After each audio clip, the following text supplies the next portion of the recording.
Olá, eu espero que todos estejam bem e nós estaremos então, a partir de agora, dando continuidade a nossas videoaulas no ambiente virtual de aprendizagem, com mais um assunto da disciplina de Odontologia Pediátrica 1. E o assunto do dia proposto para discutirmos hoje serão as técnicas radiográficas em odontopediatria. Como sugestão e proposta para que vocês se inteirem sobre o assunto, nós orientamos vocês a que busquem na biblioteca virtual o livro do professor Antônio Carlos Guedes Pinto, o livro de odontopediatria, especificamente no capítulo que aborda o assunto da nossa aula de hoje. Como uma segunda opção de leitura, foi proposto para vocês nesse link que a gente percebe aqui logo abaixo da imagem da figura do livro, para que vocês copiem e possam ter acesso ao capítulo do Manual de Odontopediatria que aborda as indicações das radiografias odontológicas em odontopediatria. Pois muito bem, os objetivos que propomos para vocês, para que a gente possa parar esse momento para conversar um pouquinho mais sobre o assunto, é fazer vocês conseguirem prescrever as técnicas radiográficas individualizadas para o paciente infantil e interpretar as técnicas radiográficas, tanto intra quanto extrabucais, em crianças. Além disso, como um outro objetivo, nós propomos para vocês o reconhecimento dos estágios de Knolla no desenvolvimento das dentições. Então, esses são os objetivos principais da gente tirar esse momento para conversar um pouco mais sobre a radiologia em odontopediatria. A literatura cita que os exames radiográficos odontológicos, eles nos propiciam uma maior margem de acertos em relação ao diagnóstico e plano de tratamento, quando a gente vai defini-los. Como um exemplo disso, nós podemos perceber nessa imagem aqui do lado, onde apresenta-se para nós uma arcada inferior de uma criança que aparentemente se encontra saudável e que, se fosse na dependência de firmar um diagnóstico e plano de tratamento para esse paciente, especificamente a gente seguiria uma linha preventiva. Mas, quando a gente faz uma complementação de um exame radiográfico, nós podemos perceber que a conduta acaba sendo diferente, onde, através de uma visão complementar por meio de um exame radiográfico, nós percebemos vários problemas que devem ser tomados a iniciativa para serem resolvidos, como, por exemplo, a gente vê um caso aí de agenesia do sucessor permanente, com reabsorção já adiantada da porção radicular do dente descido, e vemos também um molar já com uma lesão de cárie, com processo já bastante adiantado, inclusive envolvendo a endodontia desse mesmo dente. Então, a gente pode perceber que realmente o exame radiográfico nos complementa juntamente com o exame clínico para podermos estabelecer um diagnóstico mais preciso e um plano de tratamento mais individualizado. Então, é muito importante que a gente possa observar a idade da criança ao qual a gente vai estar prescrevendo o exame radiográfico, o tamanho da cavidade bucal dessa criança e o grau de colaboração dela, porque é através desse observar o nosso paciente que nós podemos então determinar qual é a melhor técnica que será individualizada para ele. Lembrando que as células, quanto maior a sua capacidade de reprodução, ou seja, aquelas células que são indiferenciadas, essas serão mais sensíveis aos efeitos deletérios da radiação. E é justamente o paciente ao qual nós estaremos abordando, porque as crianças, por estarem numa fase de crescimento, elas vão ter alto número de células em reprodutibilidade, ou seja, muitas células indiferenciadas, e isso as tornam mais vulneráveis diante dos efeitos deletérios da radiação.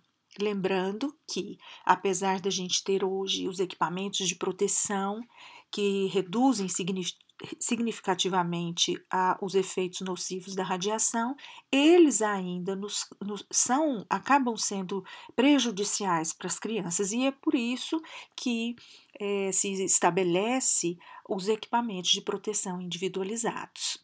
Lembrando que são cumulativos. E por isso se estabelece as medidas de diminuição de radiação, onde, através de filmes ultra rápidos, no caso da radiografia convencional, ou ainda da utilização das radiografias digitais, que hoje a literatura já nos conta que há uma redução da diminuição da radiação através dos filmes digitais em cerca de 50% até 70%. Então, essas medidas nos propiciam reduzir a exposição do nosso paciente. Uma boa técnica radiográfica também, evitando repetições, a utilização de posicionadores para redução de uma segunda exposição, que a utilização dos posicionadores facilita a aplicação da técnica. O uso de avental e colar cervical de chumbo também são essenciais para a proteção do nosso paciente. Exemplificando isso, nós temos aqui algumas imagens de designs diferenciados do protetor de chumbo, tanto o avental quanto o colarzinho da tireoide. Lembrando que, para estabelecermos um diagnóstico e plano de tratamento, assim como estabelecendo o acompanhamento do meu paciente de retorno, nós estaremos solicitando apenas os exames radiográficos que são estritamente necessários. E quais seriam esses exames radiográficos estritamente necessários? Seriam direcionados de acordo com o sinal clínico que é relatado pelo nosso paciente ou através do inventário de saúde. Então, nós vamos fazer uma associação do relato do paciente e do que nos mostra na anamnese, para que a gente possa, então, estar definindo qual seria a técnica mais indicada para o nosso paciente infantil.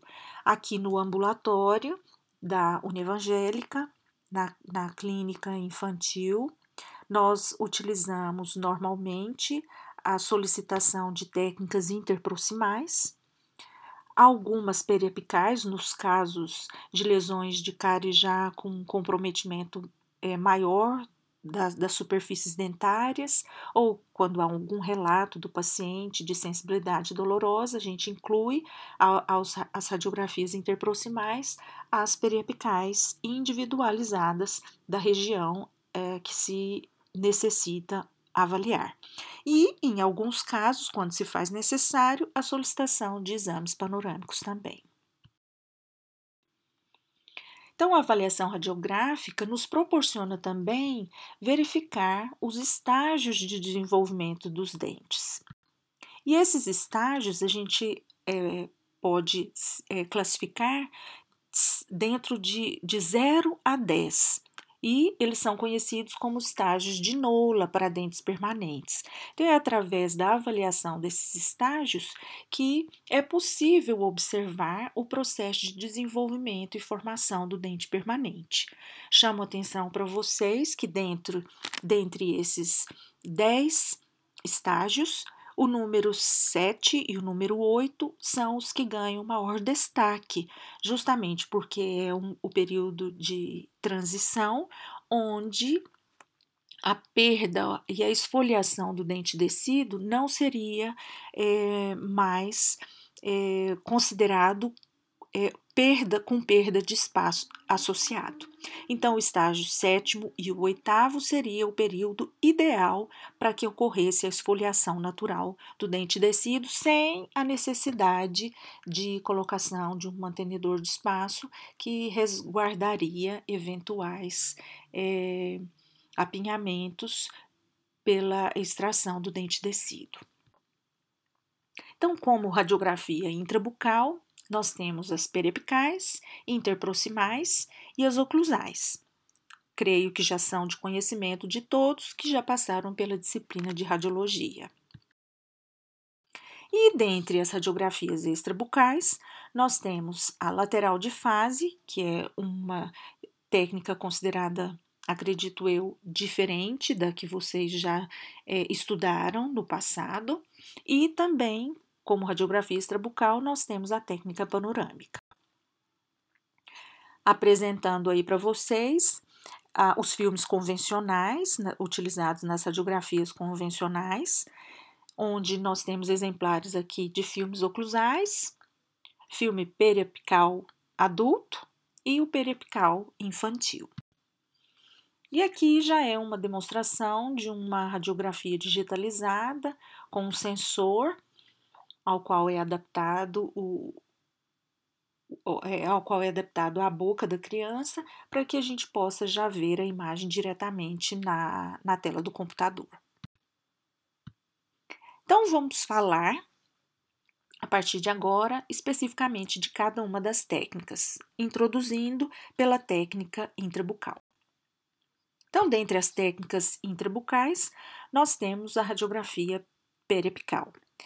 Dentro dessa técnica, nós podemos considerar duas formas dela ser realizada: a técnica da bissetriz ou do cone curto e a técnica do paralelismo ou do cone longo. E aqui, logo abaixo, nessa imagem, a gente pode avaliar um exemplar da técnica periapical, do lado esquerdo, do lado direito. A técnica da bissetriz, também conhecido como do cone curto, é uma técnica que requer uma apresentação mais exigente do operador, onde ele deve ser capaz de posicionar o feixe central de raio-x incidindo entre uma linha imaginária formada pelo longo eixo do dente e pelo filme, de tal forma que ela incida nessa linha imaginária perpendicularmente. Essa linha imaginária é que é chamada e conhecida como bissetriz. Então, é uma técnica, por isso que ela recebe o nome de técnica da bissetriz. Então, é uma técnica mais exigente do operador, justamente pela dificuldade de imaginar uma linha que passa entre o longo eixo do dente e o filme. Então, essa é a técnica da bissetriz, também conhecida como do cone curto. Ela é o próprio paciente que faz a retenção do filme na cavidade bucal. Lembrando que nessa técnica, quando vai ser realizada na maxila, ou seja, no arco superior, é fundamental o bom posicionamento da cabeça, onde temos que estar atentos para o plano de Camper, que é a linha que passa do tragus até a asa do nariz, que ele deve se posicionar paralelamente ao plano oclusal. Então, a cabeça fica posicionada mais ereto, mais verticalmente, para que a gente possa permitir esse paralelismo. É conhecida como técnica da bissetriz ou cone curto. Para a região de mandíbula, temos que estar atento também para a posição de cabeça, onde o plano oclusal inferior deve estar paralelo ao solo. Então, a cabeça fica ligeiramente mais reclinada para trás, para posterior, justamente para permitir esse paralelismo. É, então, conhecida como técnica da bissetriz ou cone curto. Já a técnica do paralelismo é uma técnica que apresenta uma maior facilidade no manejo da mesma, justamente por causa da utilização de posicionadores dos filmes. E é através do posicionador que já direciona o raio central, incidindo perpendicularmente ao centro do longo eixo do dente do filme. Então, o posicionador já nos dá a direção exata ao qual o raio central deve passar. Então, aqui exemplificando a técnica do cone longo ou do paralelismo, onde a criança utiliza os posicionadores infantis e o feixe central é adaptado, portanto, na circunferência que o posicionador já nos aponta. Conhecida então como técnica do paralelismo ou cone longo. As indicações da técnica periapical. Para avaliar a cronologia de erupção, a observação de lesões de cáries, reincidência de lesões abaixo de restaurações, detecção de alterações pulpares, pesquisas de anomalias dentais, reabsorções radiculares, lesões patológicas e doenças ósseas. Então, ela tem uma abrangência em torno de coroa e raiz e periápice que nos propicia avaliar tudo isso. Então, a gente percebe nessas imagens aqui o exemplo de como deve ser direcionado o filme periapical adulto na boca das crianças, longo eixo do filme posicionado de comissura a comissura labial, e vocês percebam a diferença que não há necessidade nem de posicionador e nem da criança fazer apreensão com o dedinho, apreensão do filme com o dedinho. Então, a criança vai fazer a mordedura bem suave do filme, adaptado entre os dentes superiores e inferiores, não havendo necessidade de segurá-lo com a mão. Então, aqui nós temos esse exemplo de como se apresenta a imagem já revelada. Vocês percebam aí a amplitude de visão que a gente tem nessa técnica periapical modificada, justamente por causa da posição invertida do filme periapical adulto, ou seja, a gente vai estar diminuindo a exposição do nosso paciente, porque ao invés de fazer a técnica de incisivos, lateral e canino, com uma tomada só a gente já tem uma visão bastante ampla dessa região. Então, lembrando que para a realização no arco inferior, o feixe principal deve ser dirigido para o mento, e na arcada superior o feixe principal dirigido para a ponta do nariz. Já passando para a próxima técnica, que é a radiografia interproximal, ela é uma técnica considerada de escolha para observação de lesões de cárie, bem como da sua profundidade. Então, aqui a gente tem nessas imagens exemplificando uma técnica interproximal, lado direito e lado esquerdo. Vocês percebam que saem os dois arcos ao mesmo tempo, né? Então, nos propicia uma visão de arco superior e inferior ao mesmo tempo.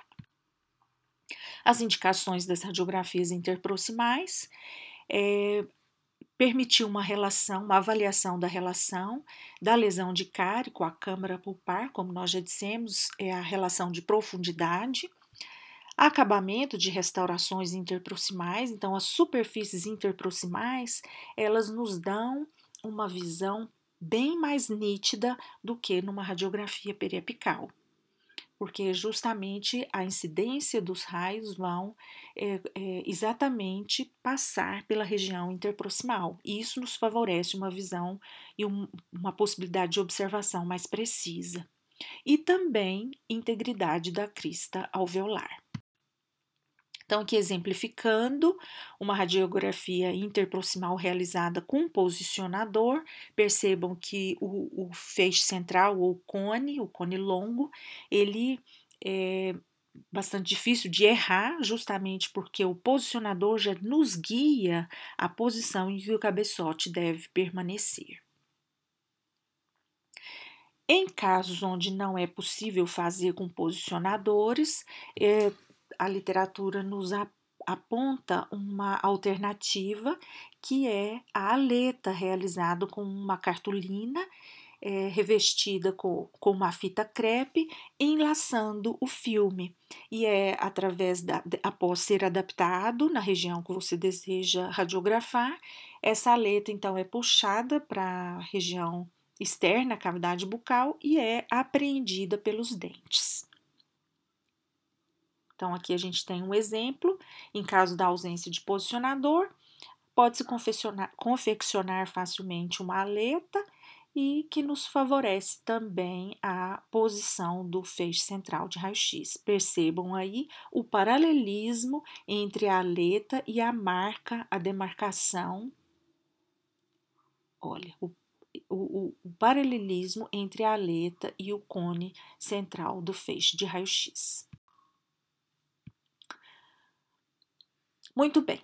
Dando seguimento nas próximas técnicas, nós então falaremos um pouco sobre as técnicas extrabucais. A radiografia lateral de fase, acredito que é uma técnica nova para vocês.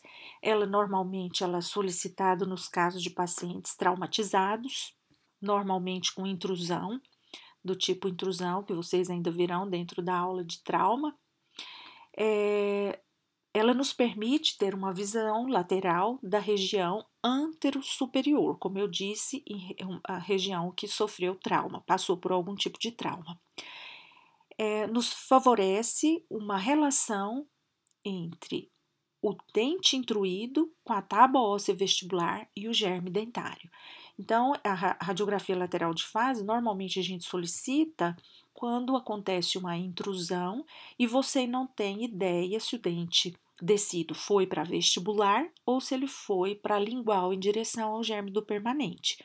Então, através dessa técnica, ela nos favorece, nos guia, nos orienta a descobrir se o dente movimentou para vestibular ou palatino. E isso vai definir a conduta ideal após o trauma. Então, o filme ele então é apoiado de encontro com a face da criança na região geniana da bochecha. Pode ser um filme do tamanho oclusal convencional ou um periapical adulto também serve. A região geniana, então o filme é apoiado na região geniana, perpendicular à comissura labial e paralela à linha do centro pupilar.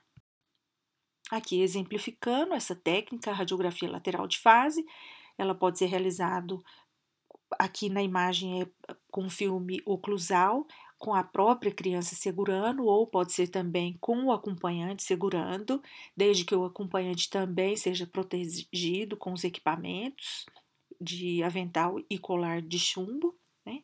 E centralizado aqui, nós percebemos uma imagem da radiografia lateral de fase que nos mostra aí uma imagem com intrusão do dente descido, inclusive com ruptura de tábua óssea vestibular. Então, ela nos favorece, ela permite que a gente possa avaliar a direção de movimento do dente descido intruído.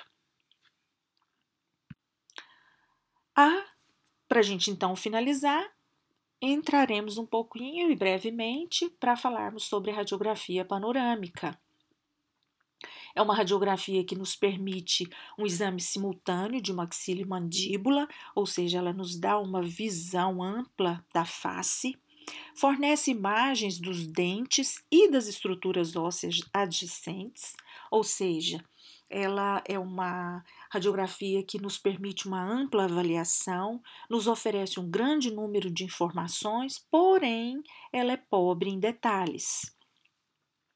E ela deve também ser indicada somente a partir da segunda infância, ou seja, acima de 4, 5 anos, justamente pela a exposição ser maior, né, para os nossos pacientes e na tentativa de resguardá-los, a gente então orienta a solicitação dessa técnica após os 4 anos de idade. Porém, é claro, em uma eventualidade que se faz necessário uma verificação através desse exame, é claro que a gente vai estar solicitando ele também, mas normalmente, em casos comuns, a gente só, nós orientamos a sua solicitação a partir dos 4 ou 5 anos. Aqui uma imagem exemplificando a tomada radiográfica de um exame panorâmico e nos permitindo ver essa imagem, como nós dissemos, uma imagem que nos dá uma ampla visibilidade das estruturas faciais, nos dá muitas informações, porém com não com pobreza de detalhes, né? Com poucos detalhes para que possam ser avaliados. Bom, pessoal, eu acho que nós fizemos uma recordação da radiologia que vocês já tiveram anteriormente, incluindo aí essas, acredito eu, duas inovações dentro da odontopediatria, duas técnicas, que é a técnica periapical modificada e a lateral de fase, e conto com vocês na leitura adicional aí para que vocês se inteiram melhor sobre o assunto e a gente possa estar discutindo isso aí nos nossos encontros futuros. Deixo com vocês um abraço em todos. Até breve.